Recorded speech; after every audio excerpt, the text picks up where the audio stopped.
อเชิญพุทธศาสนิกชนทุกท่านร่วมทำบุญผ้าป่าสามัคคีและร่วมเป็นเจ้าภาพโรงทานในพิธีทำบุญ1 ทศวรรษ 10 ปีที่พักสงฆ์สถาบันธรรมาภิวัตรบ้านศพเตินตำบลศพปาดอำเภอแม่เมาะจังหวัดลำปางในวันที่ 17 สิงหาคม 2565 เวลา 9 นาฬิกาถึง 15 นาฬิกา 30 นาทีบุญใหญ่ 10 ปีมีครั้งเดียวท่านสามารถร่วมทำบุญและเป็นเจ้าภาพโรงทานผ่านบัญชีธนาคารกรุงไทยสาขาประตูชัยชื่อบัญชีที่พักสงฆ์ธรรมาภิวัตรเลขบัญชี ภ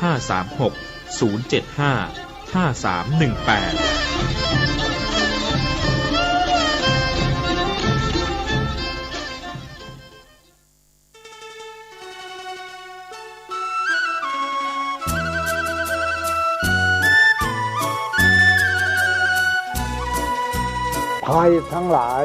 ที่ผ่านพ้นไปนั่นสุขบ้างทุกข์บ้างมันเป็นธรรมชาติของชีวิตแต่ขอ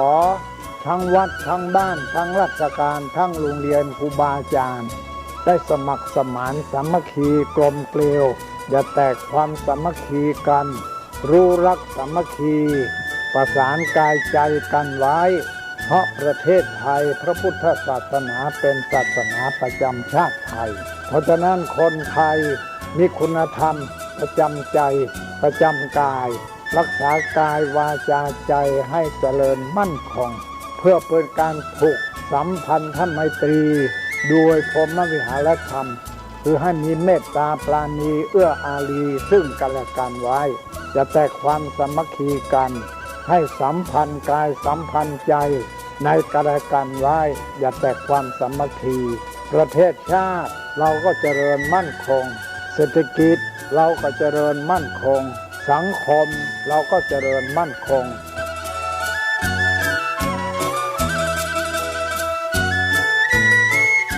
ธรรมะข้อคิดจากพระเดชพระคุณท่านเจ้าคุณพระเทพวิสุทธิคุณด้วยความปรารถนาดีจากสถานีวิทยุพระพุทธศาสนาคลื่นธรรมะเพื่อประชาชน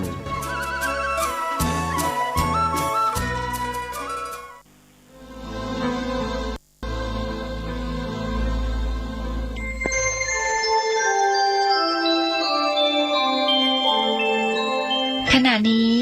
ท่านกำลังฟังสถานีวิทยุกระจายเสียง FM 104.5 เมกะเฮิรตซ์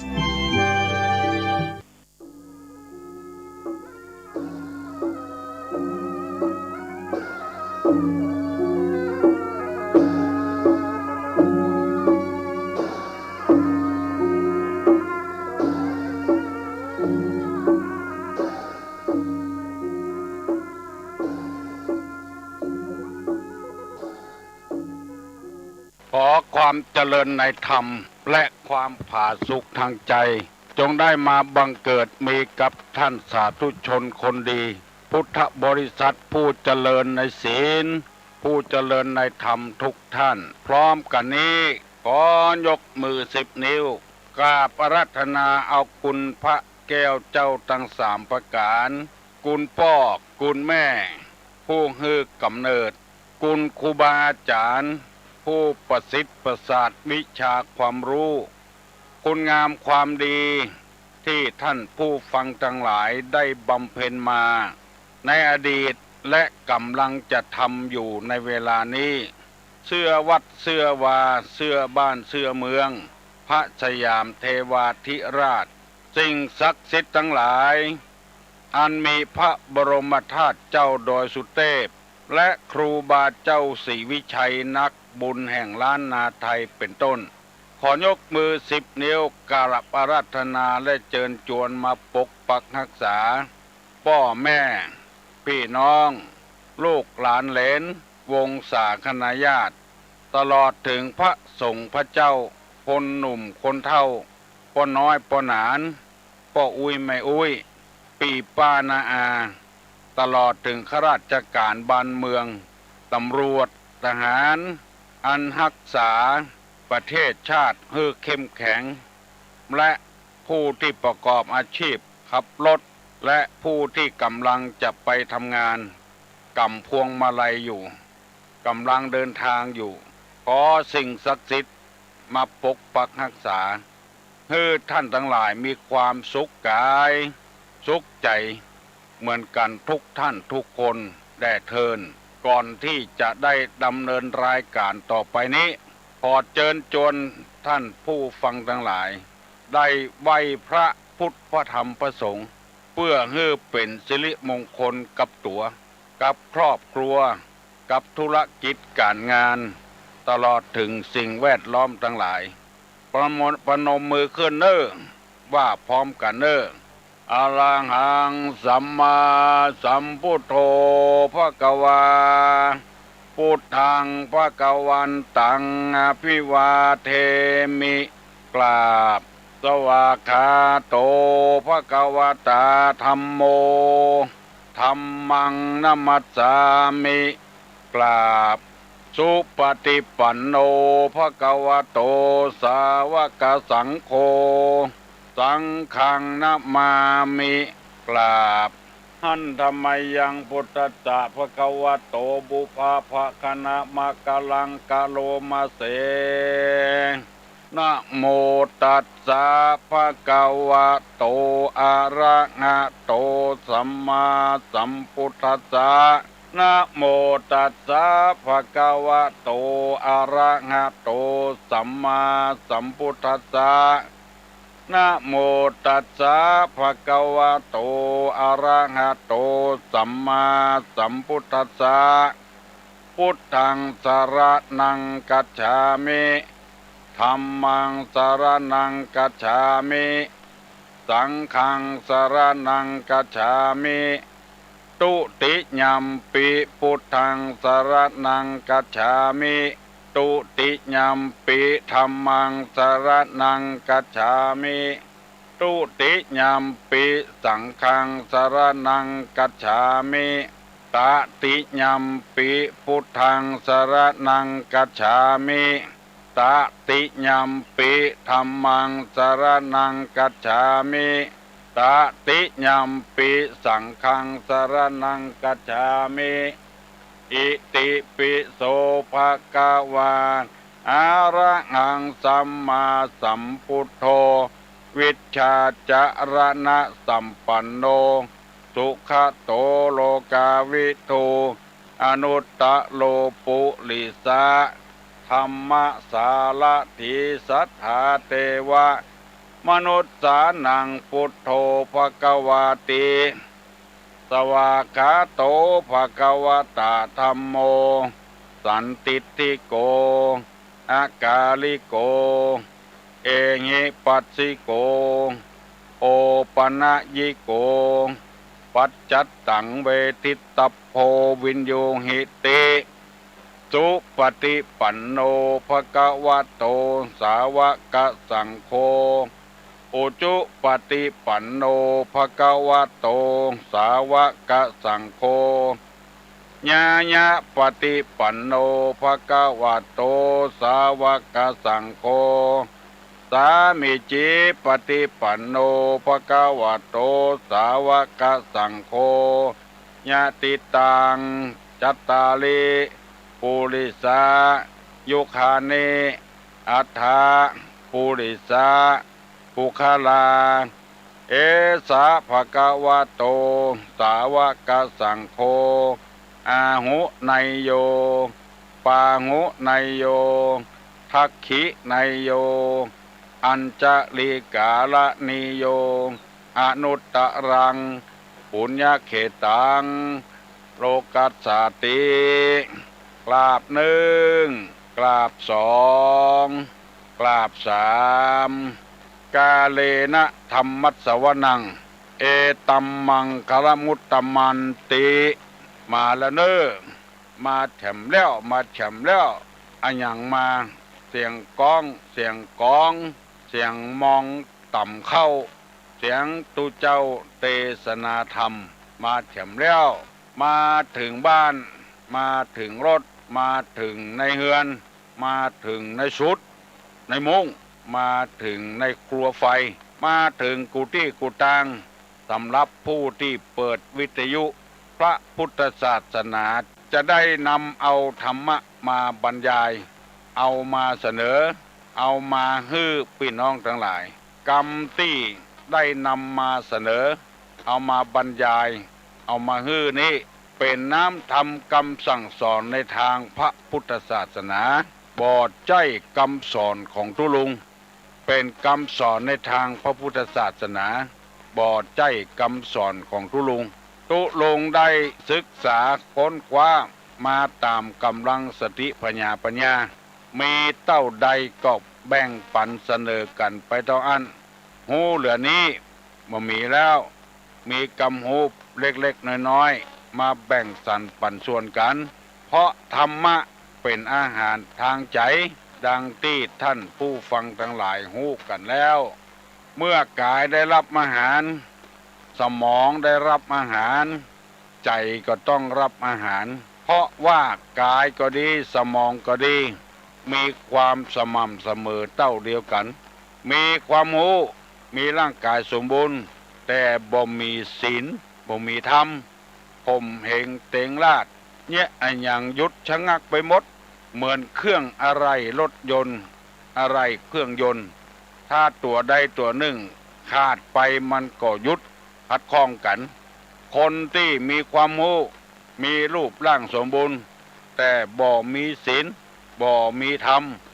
ก็เลยทำให้เครื่องยนต์ขัดข้องเครื่องยนต์ขัดข้องอย่างที่เฮาฮู้กันผัวมีศีลมีธรรมแต่อันยังก็มีกินมีความรู้ถึงสองแต่ว่าเมียบ่มีคุณธรรมการดำเนินชีวิตก็เลยขัดข้องเพราะฉะนั้นตุลุงจึงนำมาเสนอเพื่อพี่น้องทั้งหลายได้ฟัง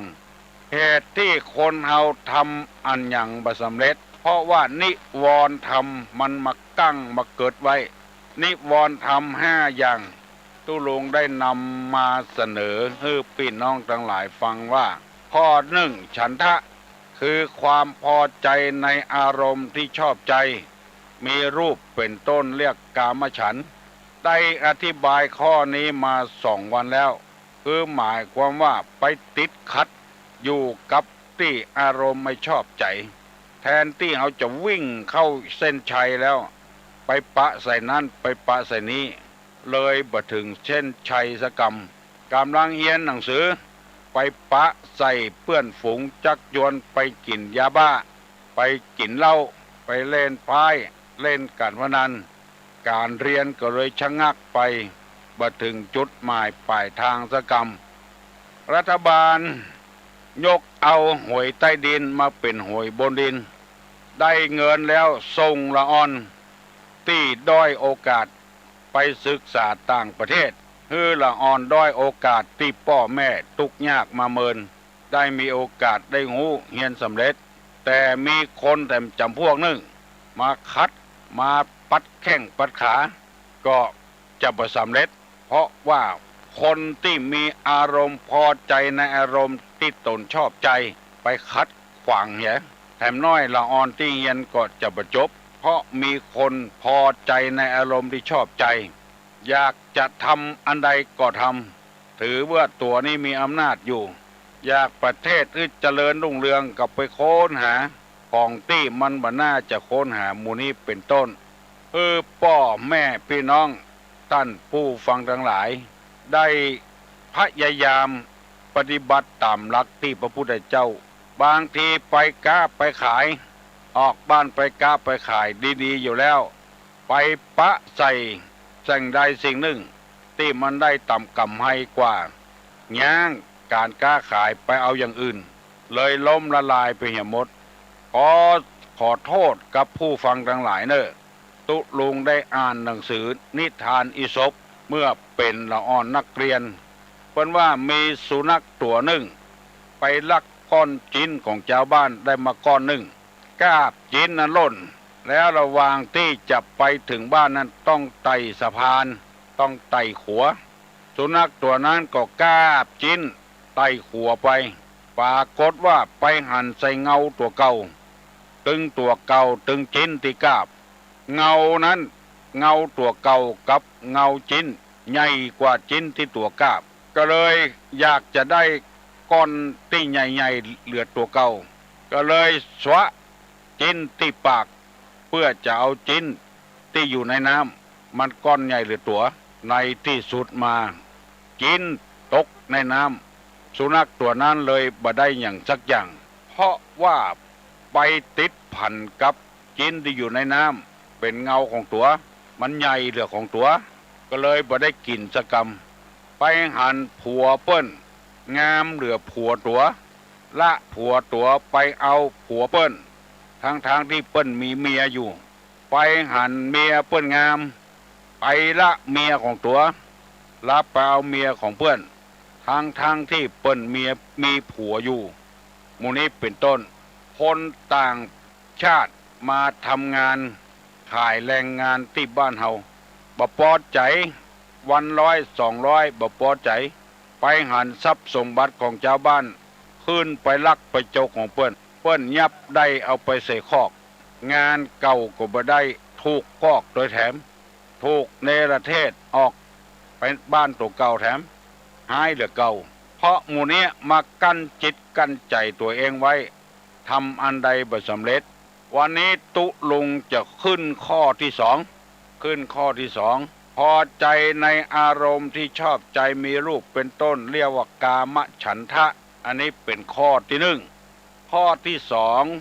ที่ตุลุงเฮียนมาว่าปองร้ายผู้อื่นเรียกว่าพยาบาทปองร้ายผู้อื่นเรียกว่าพยาบาทการที่เฮาไปจองล้างจองผ่านคนอื่นอันนี้อย่างหนึ่งมันลิดรอนความสำเร็จของเฮาจะฆ่าเปิ้นจะแกล้งเปิ้นจะทำร้ายเปิ้น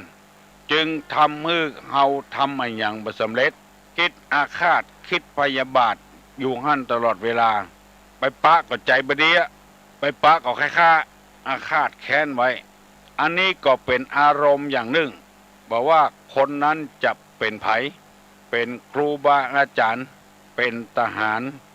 เป็นตำรวจเป็นป้อกาพาณิชย์เป็นตุเจ้าเป็นพระนาย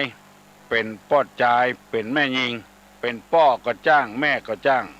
มีความอาฆาตพยาบาทกับสิ่งใดสิ่งหนึ่งมันเหมือนกับไม้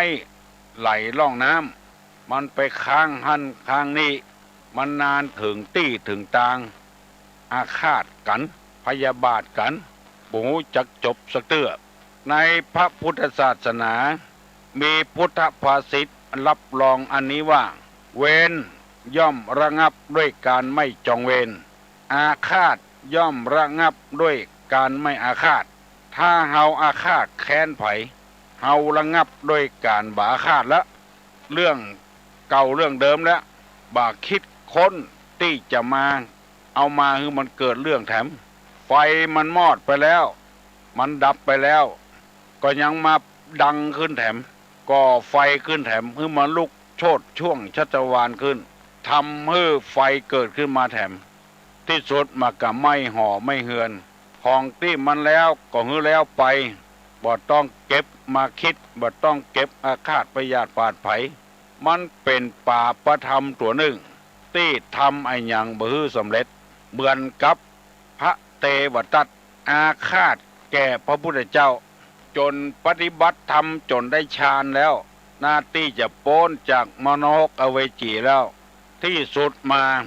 ความอาฆาตแค้นยังฝังไว้อยู่กับพระพุทธเจ้าพระเทวทัตจึงไปตกอเวจีนรกยังบ่ได้เกิดเต้าหอดบ่เดียวเตื้อเพราะว่าฝังความพยาบาทไว้กับพระพุทธเจ้าอาฆาตไว้กับพระพุทธเจ้าตุลุงขอเมตตาเวลานำเรื่องของพระเทวทัตมาเล่าให้ท่านทั้งหลายที่ยังบ่เคยได้ฟังเตื้อคือได้ฟังต่อไปฟังแล้วแต่ลืมไปได้จดจำต่อไปย่อมได้ฟังสิ่งที่ยังไม่เคยฟังฟังแล้วไม่เข้าใจชัดย่อมเข้าใจสิ่งนั้นชัดและอีกประการหนึ่งบรรเทาความสงสัยเสียได้แล้วก็ทำอย่างหนึ่งความเห็นให้ถูกต้องได้จิตใจย่อมผ่องใสอันนี้เป็นหลักของนักเทศน์จะยกตัวอย่างให้ท่านทั้งหลายฟังว่าความอาฆาตแค้นเนี่ยบ่ฮือบรรลุความดีมันจดจำอยู่หั่นความจริงพระเทวทัตนี้ตามพุทธประวัติอนุพุทธประวัติกล่าวไว้ที่ตุลุงไปอ่านเขาใส่ไปเรียนเขาใส่ปะมาบัดใจไผ่ที่ไหนเป็นลูกของพระเจ้าสุปพุทธะ ระเจ้าสุปปุทะนี้อยู่เป็นพระเจ้าแผ่นดินเมืองเทวทหะแล้วมีลูก2 คนมีพระเตวทัตกับพระนางยะโสธราหรือนางพิมพามี2 คนพี่น้องบ่จ่ายคนไม่ยิงคนปลายหลังมาพระเจ้า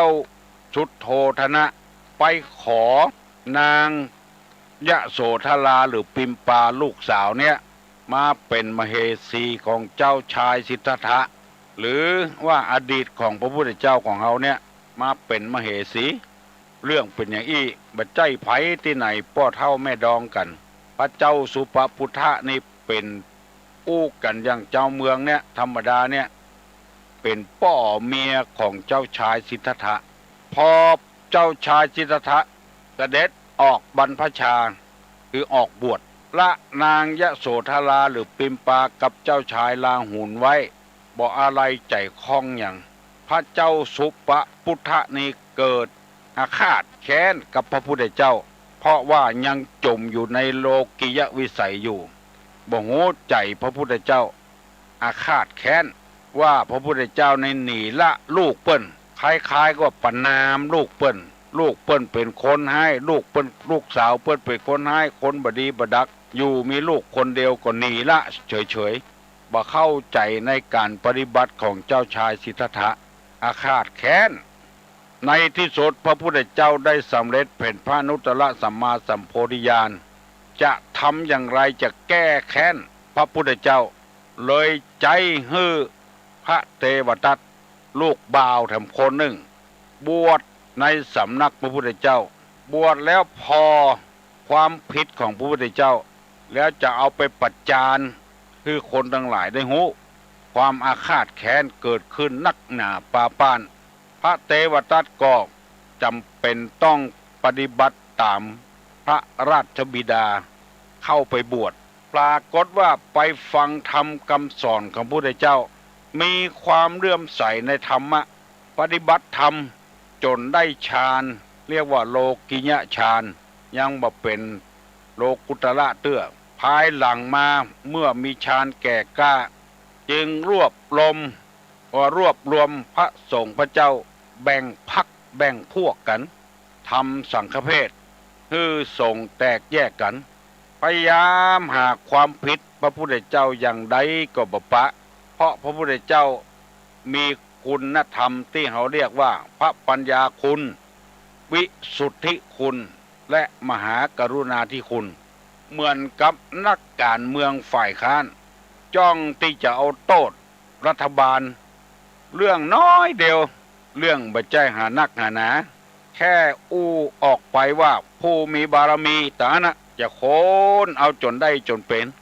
ซึ่งเรื่องแต่อีบันน่าจะเป็นไปได้ก็พยายามโค่นเอามาเพื่อให้เจ้าบ้านเจ้าจองได้หูแล้วก็จะได้ล้มรัฐบาลหมู่นี้เป็นต้นทำไมตุลุงจึงเรื่องนี้จึงเล่าเรื่องนี้เพราะเหตุว่าเอามาประกอบกับธรรมะความดีเปิ้นทำไว้บ่พอบหารรัฐบาลช่วยสนับสนุนต้อนรับแขกบ้านแขกเมืองรุ่นจันทร์พระราชามหากษัตริย์ทั้งนั้นมาร่วมงานจงรักภักดีในการครองราชสมบัติ60 ปีหมู่นี้บหารบ่พอบ่ก้อยไปพองเอาว่าคนมีบารมีนอกกฎหมายแต่อันเอามาวิจารณ์คล้ายๆกับว่าขายหน้าขายตาคือล้มรัฐบาลเปลี่ยนใหม่พระเทวทัตก็เจอนั้นพยายามกูสิ่งกูอย่างเพื่อจะล้มล้างพระพุทธเจ้าแบ่งพรรคแบ่งพวกออกมาภิกษุผู้ยังมีกิเลสอยู่มีโลภะโทสะโมหะมีตัณหามีอิจฉามีอาฆาตมีพยาบาทเป็นบุคคลที่บ่สร้างสรรค์ว่ายังออกไปบ่สร้างสรรค์สักอย่างไปเป็นพรรคเป็นพวกของพระเทวทัตอันนี้ฮ้องว่าอาฆาตพยาบาทปองร้ายผู้อื่นมันเสียการเสียงานเสียเวลาคนจำพวกนี้แยะอย่างบ่ขึ้นแยะอย่างบ่สำเร็จแยะสปะสปืนทำกูสิ่งกูอย่างบ่สำเร็จจ้างฮื้อนายฮื้อคนเลี้ยงจ้าง ปล่อยจ้างย่ำพระพุทธเจ้าก็บ่สำเร็จกิ้งบ่หินจะลงทับพระพุทธเจ้าก็บ่สำเร็จ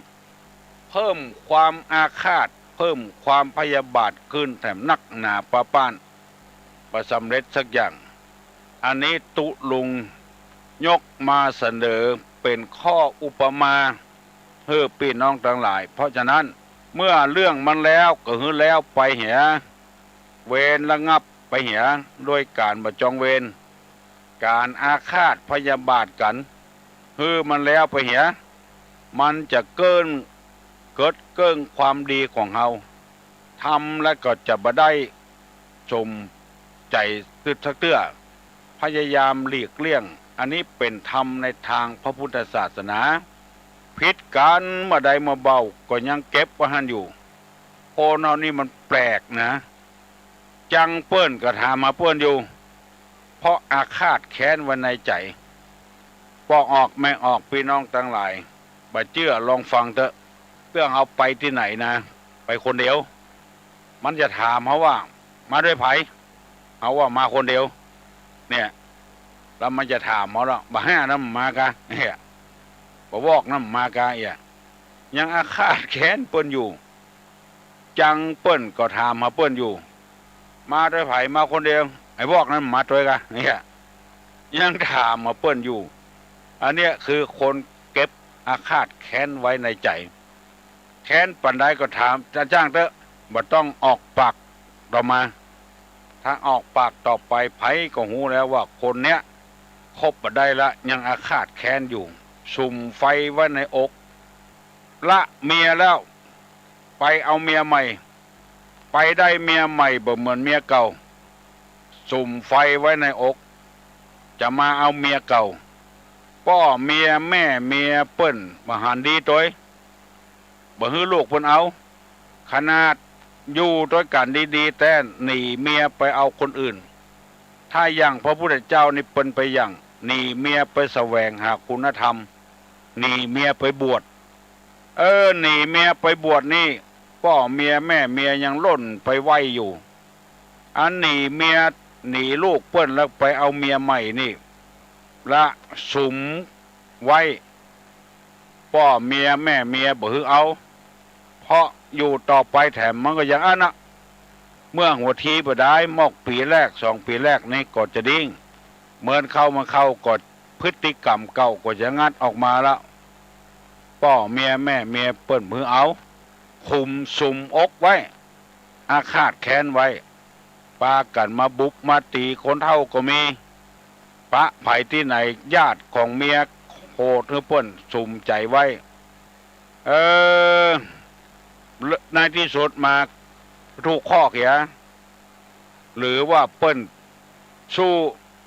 ต่อสู้ตายไปเหี่ยวมีเจ็บป่วยไปเหี่ยวมีอันเนี้ยเปิ้นฮ้องว่าปองร้ายผู้อื่นเรียกว่าพยาบาทที่นำมาเสนอนี่เพื่อให้เขาเป็นชาวพุทธแท้ๆจริงบ่ต้องอาฆาตบ่ต้องพยาบาทไผ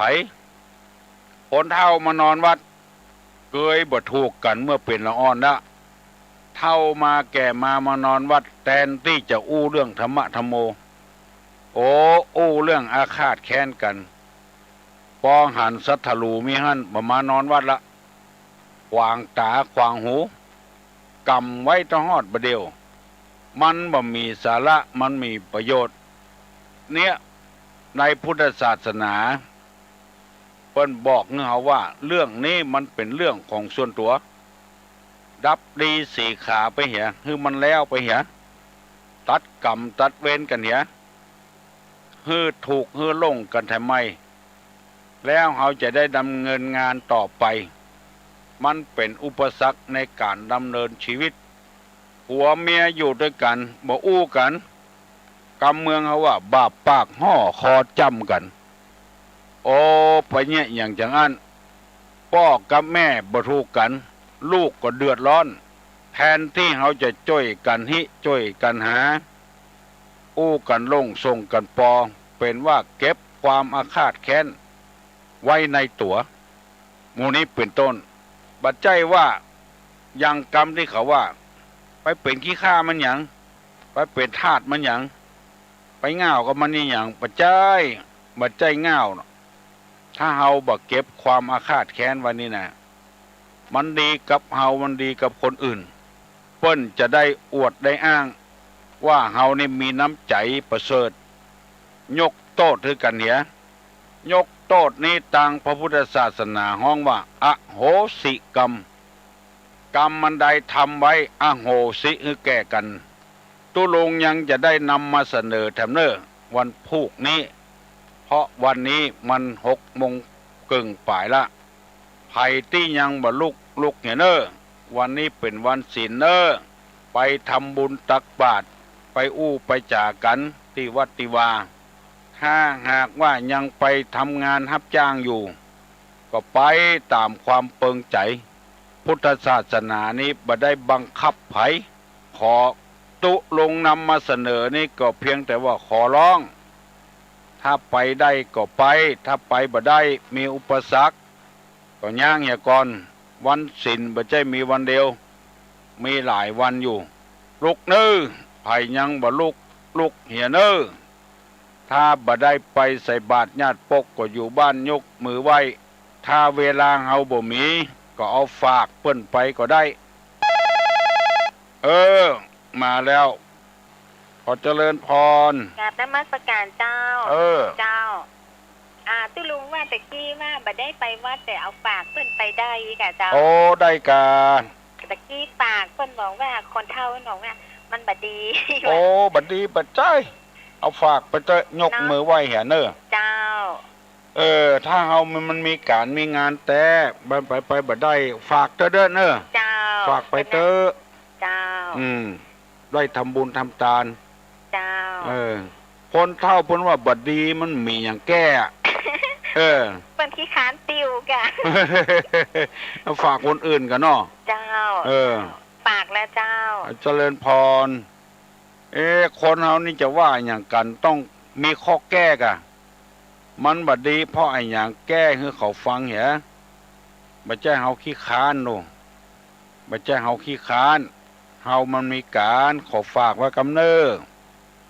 อันแตงแล้วบ่ทอดนี่นะอิดจะแตะแตงแล้วก็ต้องทอดว่าไปแล้วก็ต้องสร้างสรรค์นะบ่ใช่ปะเนี่ยเด้อบ่ดีเหียมันบ่ดีเป็นจะใดก็ต้องแก้ไขอย่างไล่คนเฝ้าสวนออกสวนนี่ไป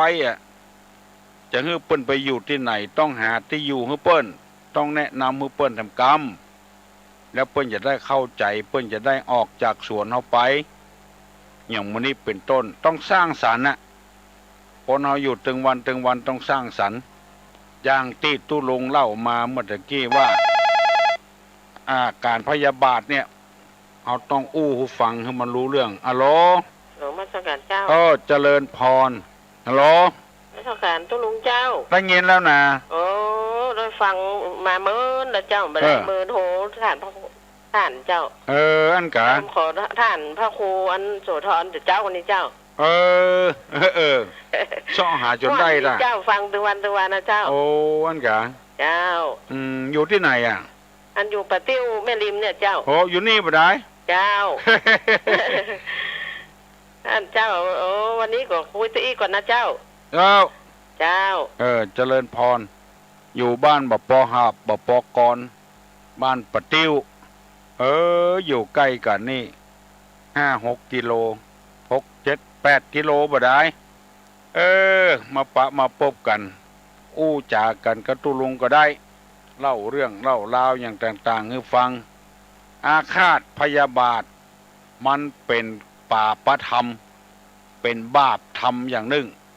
เฮาหาไปหั่นบ่ปงสักเตื้อมันก็บ่มีความสุขสักเตื้อแล้วก็เดือดว่านักแล้วก็เดือดอยู่ว่าอยู่หาบนักถ้าเฮาปงมันเนี่ยมันก็เบาอาฆาตพยาบาทก็อย่างเดียวกันเนี้ยเมื่อใดมันจะปงสักเตื้อการเสว่าหากินก็อย่างเดียวกันคนที่สนใจในธรรมะธรรมโมเปิ้นถึงไปคนเดียวเปิ้น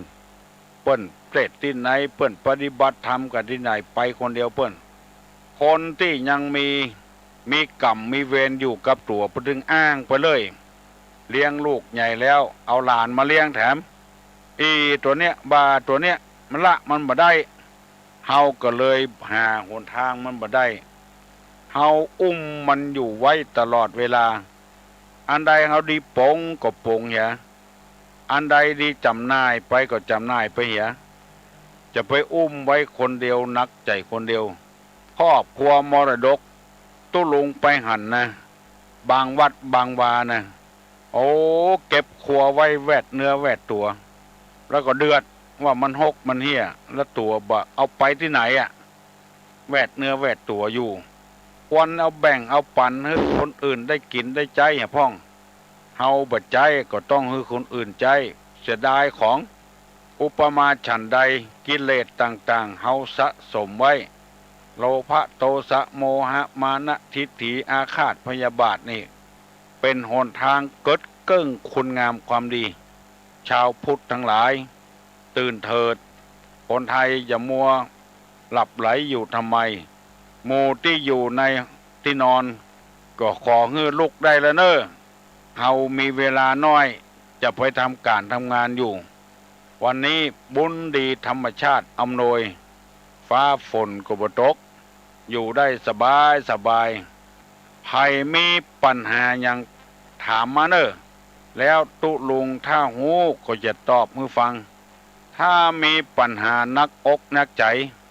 จะเอามาเล่าในตี้อีบ่ได้ก็มาปรึกษาหารือกับตุลุง121222นี่โทรศัพท์นะ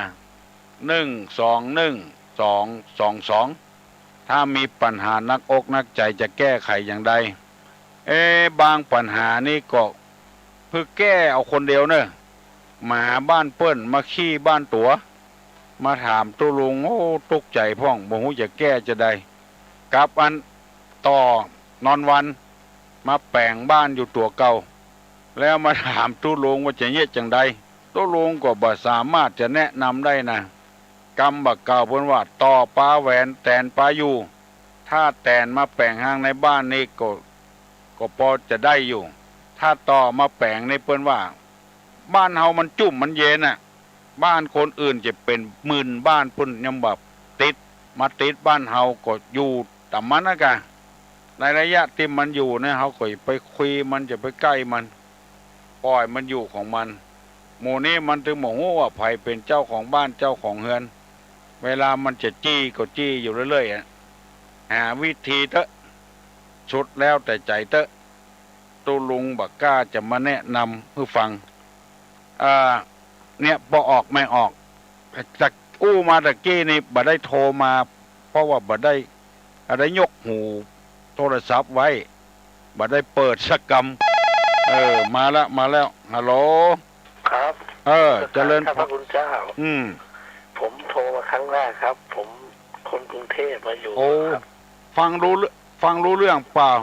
ฟังรู้เรื่องครับอาจารย์ครับมาอยู่นานแล้ว10 ปีนะครับอาจารย์เจริญพรทีนี้ผมได้ยินว่าอาจารย์บอกว่าจะให้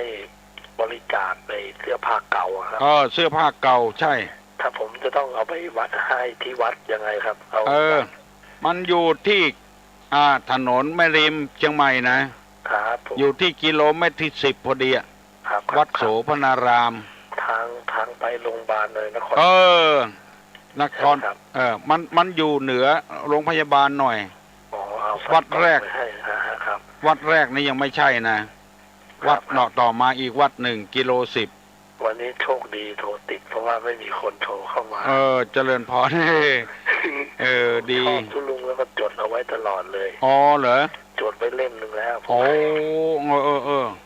ตั้งแต่จิลังต่อแล้วครับจิลังต่อล่อลังแตนจดไว้หมดแล้วครับจิหางต่อล่อหางแตนชอบมากเลยบางวันตุลุงก็พูดภาษาอังกฤษกู๊ดมอร์นิ่งหัวม่วนได้แต่อันน่ะกู๊ดมอร์นิ่งแต่อันน่ะแค่นั้นสุขภาพดีแล้วใช่ไหมครับดีมาละเมื่อวานก็ไปโรงพยาบาล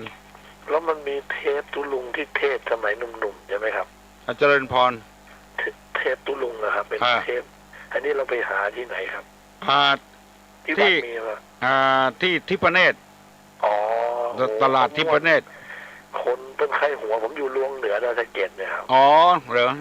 ครับก่อนก็เคยวัดดอยสะเก็ดใกล้ๆแต่ผมอยู่บ้านลวงเหนืออ๋อดีแหล่งธรรมะเลยดอยสะเก็ดครับ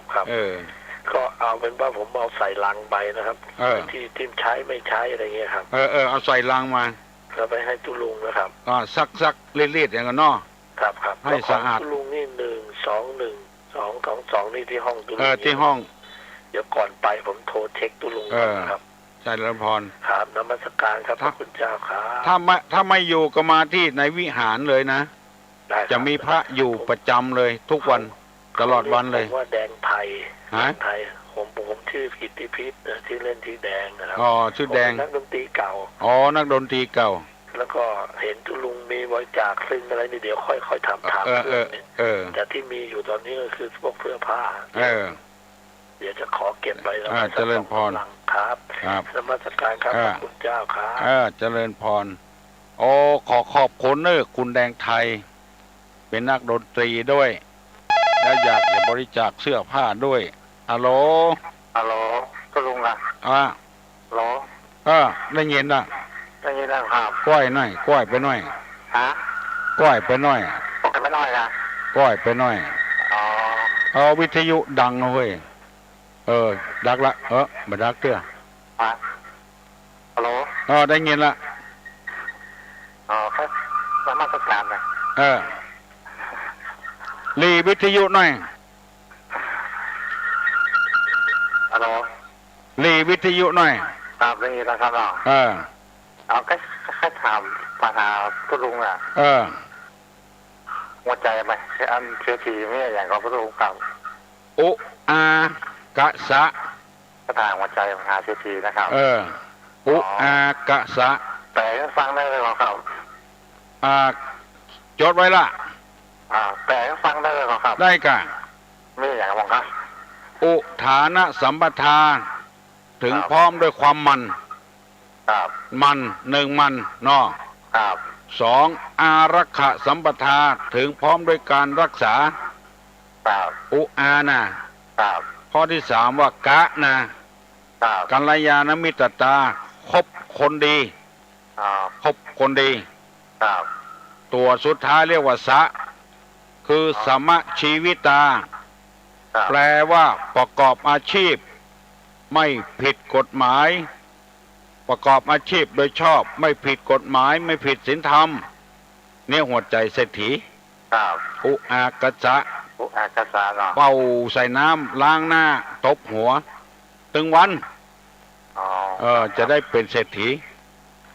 คือ1มือมันอย่าไปขี้ค้าน2มือประหยัดทรัพย์สมบัติไว้3จะไปคบคนบดี4คือประกอบอาชีพเป็นสมะชีวิตานะเนาะไก่ก็นี่ลูกไหนมาสั่งกับแปลงครับสั่งกับแปลงนี่เหมือนได้สมัครการจะลงนะเจริญพรสันกับแพงสันกำแพงแหล่งศีลธรรมฮัลโหลครับผมครับผมรีวิทยุลงหน่อยครับผมเจริญพรครับผมรับจากหลับปูนครับผมหลับปูนโลพอดีผมอยากถามว่ายังเอาเดือนนี้เนาะเอาเต่ารถออกนี่เอาจะพอดีผมเกิดวันติดนะครับเกิดวันติดแหละครับผมคือเอาออกวันพุธเนอะครับผมคือเอาออกวันพุธเกิดวันติดเอาออกวันพุธถ้าให้มันดีเด็กก็ต้องวันพุธครับผมเดือนนี้เนาะเจริญพรเอาวันพุธเนอะเอาวันพุธมันเป็นสง่าราศีกำเฮาฮัลโหลเจริญพรอย่างเจ้าในอันอยู่ถนนทุ่งโฮเต็นนะเจ้าก้อยไปหน่อยเฮ้ยก้อยไปหน่อยค่ะเดี๋ยวนะเจ้าได้ยินละอันก็เจ้าอยากจะรู้ว่าตุลุงอยู่วัดไหนเจ้าชื่อใหม่ว่าวัดโสพนารามเจ้ามันอยู่เหนือโรงพยาบาล นครเชียงใหม่อ่ะ เจ้า โรงองยาปะแง่ที่ว่าท่านมีเบอร์โทรกับเจ้าที่วัดตุลุงอ่ะเจ้า1212222มือถือบ่มี1212222วันทูวันทูเจ้า053นั่นเนาะ053เจ้าก็จะเอาผ้าไปบริจาคเอามาเนอะเจ้ามันหน้าวัดของตุลุงจะมีพระเจ้านาคปกนะเจ้า9 ศอก 9 นิ้วสง่างามเจ้าแวะฮันเตอเจ้าเราแค่ได้เบอร์โทรแค่ได้แต่เลยฟังนี่เป็น4-5 วันละอายุว่าตุลุงอยู่วัดไหนอะเจ้าโสภณารามเดี๋ยวเปิดฟังวิทยุเทศ1 วันน่ะอันกะเบอร์โทรถ้าจะโทรก็มันคนอื่นโทรเหี่ยก็โทรบัดตันนะบัดตันเปิ้นเนาะไป10 กิโลแม่กับเจ้า10 กิโลปะเนี้ยถ้าว่าวันไหนเจ้าโทรไปถ้าตุลุงอยู่ก็เจ้าจะเอาไปบริจาควันนั้นผ้านักเจาะเอามาเนอะเจ้าเอาหมดอ่ะเจ้าแต่ใจได้นะเจ้าใจได้อยู่อย่างดีๆทั้งนั้นนะเจ้าเอากะเจ้าแล้วก็เจ้าก็ค่อยมีปัญหาอย่างสักน้อยค่อยไปปรึกษาตุลุงได้กะเจ้าแต่อีกแล้วเนาะเจ้าเจริญพรเนอะตุลุงอย่าปั่นปอนเนอะบ่ได้ปั่นเตื้อเฮ้ยฮัลโหลการธรรมสการครับเจริญพรปกตินวดคำว่าการใส่เข้ากับเจ้าที่บ้านนะตุลุงว่านะโม3 ครั้งแล้วก็อิมังสุปันเสนะนี่หมายความครับขึ้นต้นตัวนี้หมายครับอย่างอันก็ได้นะถ้าอย่างตุลุงว่านี่ก็ได้อาหารสุขิโตโหมิก็ได้อาหารสุขิโตอาหารสุขิโตโหมิ7 กรัมแล้วครับเนาะอันนั้นง่ายดีครับ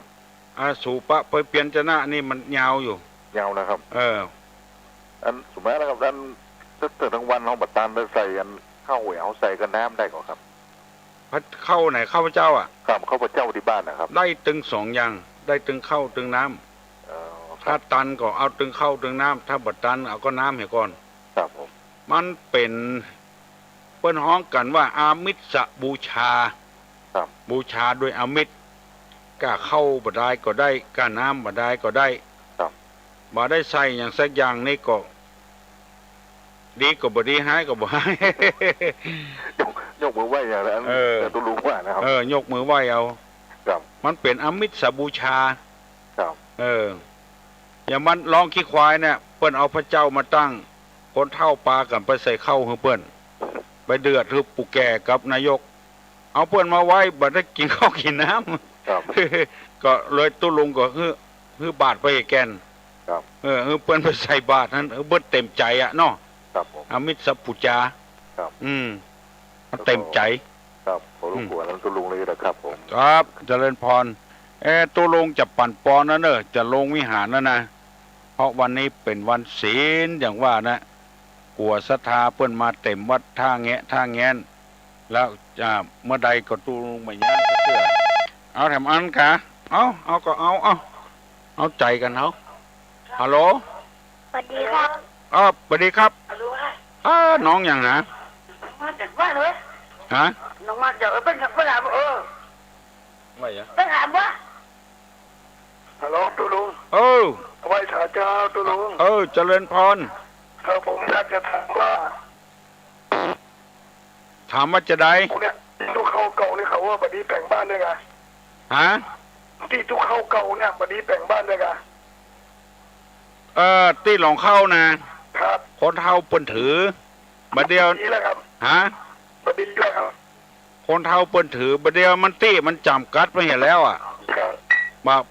าถ้าเขาบอกแปลงก็บ่ได้แปลงแล้วก็ใครเงินดีก็เอาควักไปบอกแม่ธรณีเจ้าตี้อะกันเนาะได้ยินก็เอาควักไปบอกแม่ธรณีเจ้าตี้เฮียบัดเดียวเนี่ยแม่พ่อธรณีเจ้าตี้เอ้ยข้ามันมีตี้แล้วใครจะแปลงนี่เนอะขอทอดขอนทอนคืดถอนจาอันรีบดักก็ขอแม่พระธรณีเจ้าตี้อโหสิอภัยเนอะเนี่ยแต่ก่อนมันตี้มันนักเปลือกเปเต๋อละตุลุงจะปั่นปอนนะยกมือไหว้เนอะสัพปิติโยวิวัจจันตุสัพพะโรโควินัสตุมาเตภ วะตวนตะลาโยสุขีติคายุโกภวะอภิวาทนะสีลิสนิจจังวุธาปัจจายิโนจัตตาโลธรรมาวัฏันติอายุวันโนสุขังพลัง